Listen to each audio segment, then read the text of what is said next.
बिस्मिल्लाहिर्रहमानिर्रहीम। अस्सलाम वालेकुम व्यूअर्स, आज मैं आपके लिए नहायत ही लजीज़ खुशबूदार आलू गोश्त का सालन बनाने की एक बहुत ही लाजवाब रेसिपी लाई हूँ। शायद आपने आज से पहले इतना लजीज़ आलू गोश्त का सालन नहीं खाया होगा। आज की रेसिपी की ख़ास बात यह है कि आज मैं आपको ऐसी टिप्स बताऊंगी कि जिनको अगर आप फॉलो करेंगे तो आपका भी आलू गोश्त बहुत मज़े का बनेगा। आलू गोश्त एक ऐसी डिश है जो कि तकरीबन हर घर में बनाई जाती है और सभी को बेहद पसंद होती है, मगर आलू गोश्त का सालन हर किसी के हाथ से मज़े का नहीं बनता है और इसकी क्या वजह है, वो मेन वजह मैं आपको आज ज़रूर बताऊंगी। आज की रेसिपी को आप एंड तक ज़रूर देखिएगा। आप भी अगर मेरे बताए गए इस तरीके से बनाएंगे तो आपका भी सालन इंशाल्लाह ताला बहुत ही मज़ेदार बनेगा। तो इसके लिए सबसे पहले मैंने 3/4 कप ऑयल लिया है। ऑयल गर्म हो गया है तो इसमें हम डाल देंगे साबुत गरम मसाले। उनमें देखें, एक बादियान का फूल है, 8 से 10 काली मिर्चें हैं, दालचीनी का एक टुकड़ा है, 2 बड़ी इलायचियाँ हैं और 4 से 5 लौंग हैं, साथ 2 तेज़पात हैं। अब उसके साथ 2 मीडियम साइज़ की बारीक कटी हुई प्याज डालेंगे। प्याज 2 मीडियम साइज़ की बारीक कटी हुई लेनी है और इनको लाइट सा गोल्डन कलर आने तक फ्राई करना है। बहुत ही ज़बरदस्त रेसिपी है और यकीन करें कि अगर आप भी इस तरीके से आलू गोश्त का सालन बनाएंगे तो इंशाल्लाह ताला आप इसे बार बार बनाने पे मजबूर हो जाएंगे और इसी तरीके से हमेशा बनाएंगे। तो यहाँ पर देखिए, प्याज का कलर जो है गोल्डन होना शुरू हो चुका है, लाइट सा। तो इसी टाइम पर हमने हाथ नहीं रोकना है और लगातार चम्मच चलाना है। तो ये देखिए, बड़ा ही खूबसूरत सा प्याज का कलर आ गया है। तो मैं इसमें गोश्त ऐड कर रही हूँ। आधा किलो मिक्स गोश्त है, ये मटन का है। आप बीफ या मटन कोई सा भी यूज़ कर सकते हैं, सेम रेसिपी है। तो अब इसको अच्छी तरह से फ्राई कर लेंगे और साथ ही इसका लाइट कलर चेंज होने तक इसको पकाएंगे। तो जैसे ही गोश्त का कलर चेंज हुआ है तो मैं इसमें डाल दूंगी लहसुन अदरक का पेस्ट। तो लहसुन अदरक का पेस्ट आपने हमेशा ताज़ा बनाकर इस्तेमाल करना है, तो उससे बहुत ही टेस्टी आपका आलू गोश्त का सालन तैयार होगा। लहसुन अदरक का पेस्ट देखें, मेरा पानी वाला पेस्ट है तो मैंने 2 चम्मच भर के लिया है, 2 टेबल स्पून। अगर आपका पानी के बगैर हो तो आप 1 टेबल स्पून शामिल कर लीजिएगा। अब अच्छी तरह से इसे भूनेंगे। तो सालन में जो एक स्मेल सी आती है वो इसी वजह से आती है कि जब हम गोश्त को शुरू में अच्छी तरह से नहीं भूनते हैं, तो जो इस तरह से फ्राई नहीं करते हैं, तो इसकी एक कच्चेपन की स्मेल आती है, तो जो हमें इरिटेट करती है। तो देखें, अच्छी तरह से आपने इसको भून के पकाना है ताकि इसकी जो स्मेल है वो सारी ख़त्म हो जाए, जो गोश्त की एक मखसूस स्मेल होती है। तो गोश्त को मैंने 3 से 4 मिनट भून लिया था। अब इसमें मसाले शामिल करेंगे। तो देखिए, नमक डाला है मैंने 1 चम्मच, हल्दी डाली है 1/4 चम्मच, लाल मिर्च पाउडर डाला है 1 चम्मच भर के, और साथ ही साथ इसको बस यही 3 मसाले इस्तेमाल करके मिक्स करते जाएंगे। अब भी सिर्फ यही मसाले डालने हैं और इनको अच्छी तरह से भून के पका लेंगे। नमक मिर्च आप अपनी टेस्ट के अकॉर्डिंग डाल सकते हैं। और इस तरह से ऑयल में जब भून के मसाला पकाया जाता है तो फ्लेवर भी बहुत अच्छा आता है। तो बस आपने ये ख्याल करना है कि मसाला जलना नहीं चाहिए, तो बस थोड़ा सा ही भून लेना है इसमें। और अब साथ ही इसमें मैं पानी ऐड कर रही हूँ कि गोश्त जो है वो अच्छी तरह से गल जाए, इतना पानी डालना है। तो मैंने तकरीबन 5 गिलास के करीब पानी इसमें ऐड कर दिया है।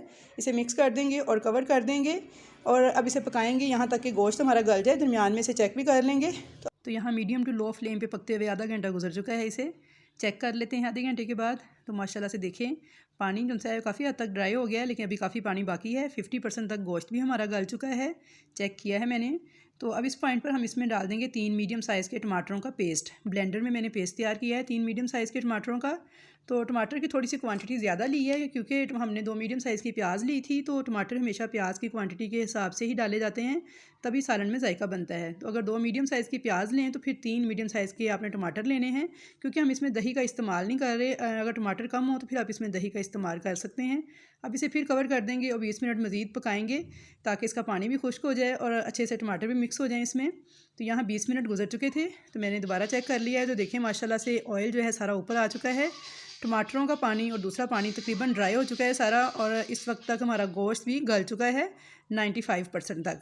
बस थोड़ी सी कसर बाकी है, तो वो अब हम आलू के साथ इसे कवर करेंगे। यहाँ मैंने टमाटर दरमियान में डाले थे क्योंकि अगर शुरू में डाल दिए जाएँ तो फिर गोश्त जल्दी नहीं गलता, तो इसलिए कोशिश करें टमाटर दरमियान में ही डालें। अब इसके अंदर 1 टेबल स्पून धनिया पाउडर डाल देंगे, साथ ही डाल देंगे 1/2 टेबल स्पून ज़ीरा पाउडर, पिसा हुआ भुना हुआ ज़ीरा पाउडर और धनिया पाउडर है ये। तो देखिए, मैंने शुरू में ये दोनों मसाले नहीं डाले थे क्योंकि जब शुरू में बहुत ज़्यादा पक जाते हैं ये मसाले तो फिर इनकी जो खुशबू होती है वो ख़त्म हो जाती है। तो इसलिए आप जब एंड में गोश्त गलने के बाद भुनेंगे तो बुनाई के टाइम पे ये मसाले ऐड कीजिएगा। इससे ये है कि हमारा सालन जो है बहुत ही खुशबूदार बनता है।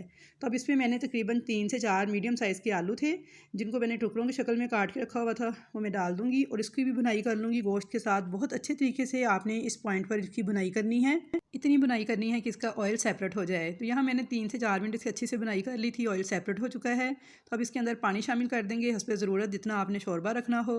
तो मैंने तकरीबन 3 गिलास पानी शामिल किया है और अब इसको कवर करके बिल्कुल हल्की आंच पे इतनी इतनी देर पकाएंगे कि तब तक आलू नहीं गल जाते। तो यहाँ पर इसको 15 मिनट हो चुके थे हल्की आंच पे पकते हुए। तो चले हम देख लेते हैं।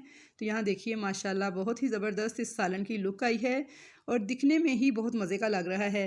तो व्यूअर्स अब इसमें हम गरम मसाला पाउडर 1 टेबल स्पून और हरी मिर्ची और हरा धनिया डाल के इसे गार्निश करेंगे। लेकिन उससे पहले मैं आपको आलू तोड़ के दिखाती हूँ। देखिए आलू शक्ल से ही गले हुए लग रहे हैं, फिर भी मैं आपको एक तोड़ के दिखाती हूँ। तो ये देखिए इस तरह का आलू सॉफ्ट हो चुके हैं। तो ऐसे ही हमें आलू चाहिए थे और ग्रेवी देखिए कितनी शानदार लग रही है। तो अब इसे गार्निश कर देंगे। सबसे पहले इसके ऊपर गरम मसाला डालेंगे, साथ ही मैंने हरी मिर्ची और हरा धनिया भी डाल दिया है। और अब लुक देखिए इस सालन का कितना ज़बरदस्त लग रहा है और यकीन कीजिए बहुत ही खुशबूदार, बहुत ही मज़ेदार ये सालन बन के तैयार हुआ है। तो आई होप व्यूअर्स कि आप सबको मेरी आज की ये वीडियो ज़रूर पसंद आई होगी। अगर वीडियो पसंद आए तो इसे ज़्यादा से ज़्यादा लाइक करें, मिलने जुलने वालों से शेयर करें। और अगर आप मेरे चैनल पर नए हैं, फ़र्स्ट टाइम मेरी वीडियो को वॉच कर रहे हैं, तो आपसे हम्बल रिक्वेस्ट है कि चैनल को सब्सक्राइब कर लें और बेल आइकन के बटन को भी दबा लें ताकि आपको मेरी नई आने वाली हर वीडियो का नोटिफिकेशन फ्री में सबसे पहले देखने को मिल सके। तो इंशाल्लाह ताला मिलूंगी ऐसी ही नई नई मज़ेदार सी रेसिपीज़ के साथ।